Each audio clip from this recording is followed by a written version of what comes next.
आदर्श की ध्रुव डगर का सामना जब यथार्थ के आकर्षण से होता है, तब जो कौतुक दृश्य उत्पन्न होता है, उसकी कहानियां हम विश्वामित्र के युग से सुनते आए हैं। ये उपन्यास भी ऐसा ही कौतूहल प्रस्तुत करता है और दिखाता है कि जो दृश्य है वह सत्य भी हो आवश्यक नहीं, और कैसे आदर्श का ढोंग वासना के आगे बढ़ जाता है और संसारिक प्रेम आदर्श के स्थिति को प्राप्त हो जाता है। हेलो बुक लवर्स, आज बात चित्रलेखा पुस्तक की करेंगे, जिसे भगवती चरण वर्मा के द्वारा लिखा गया है। चित्रलेखा की आत्मकथा पाप पुण्य को सुलझाने और समझने की प्रयास का, सही गलत के विवेचना का, त्याग की परिकाष्ठा, बदले की भावना और वाद विवाद का ऐसा पटल जहां निष्कर्ष पर पहुंचने की लालसा दम तोड़ देती है। चार प्रमुख किरदारों के जीवन का केंद्र चित्रलेखा ने भगवती चरण वर्मा को एक उपन्यासकार के रूप में प्रतिष्ठित किया है। यह उपन्यास पाप और पुण्य की समस्या पर आधारित है। चित्रलेखा की कथा वहां से प्रारंभ होती है जब महाप्रभु रत्नांबर अपने दो शिष्य श्वेतांग और विशाल देव को यह पता लगाने के लिए कहते हैं कि पाप क्या है तथा पुण्य किसे कहते हैं। कहानी पाप पुण्य की खोज में निकले दो शिष्यों की, जिन्हें जीवन का अनुभव करने का एक मौका मिला है। इस सफर में एक शिष्य विशाल देव कुमारगिरी के शरण में जाके उनसे ज्ञान प्राप्त करते हैं, तो दूसरे शिष्य श्वेतांग बीजगुप्त की सेवा में प्रस्तुत होते हैं।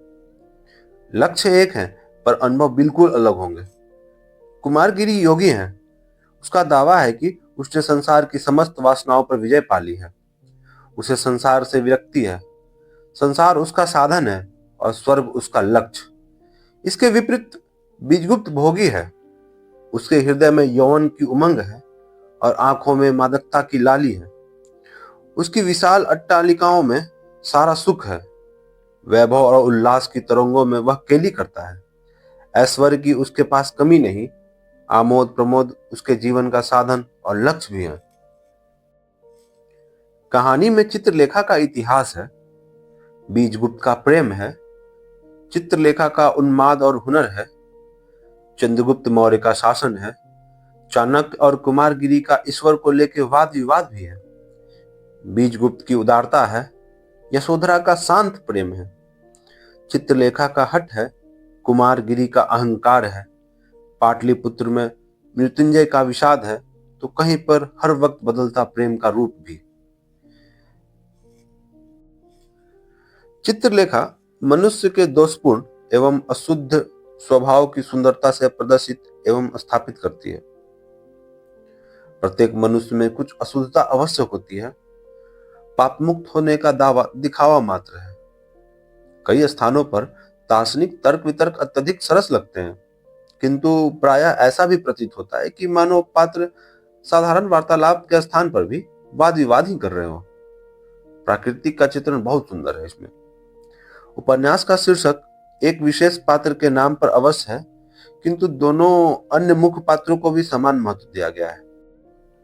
परंतु सर्वाधिक महत्वपूर्ण है कि उपन्यास का संदेश, जिसके इर्द गिर्द ही पात्र नृत्य करते हैं।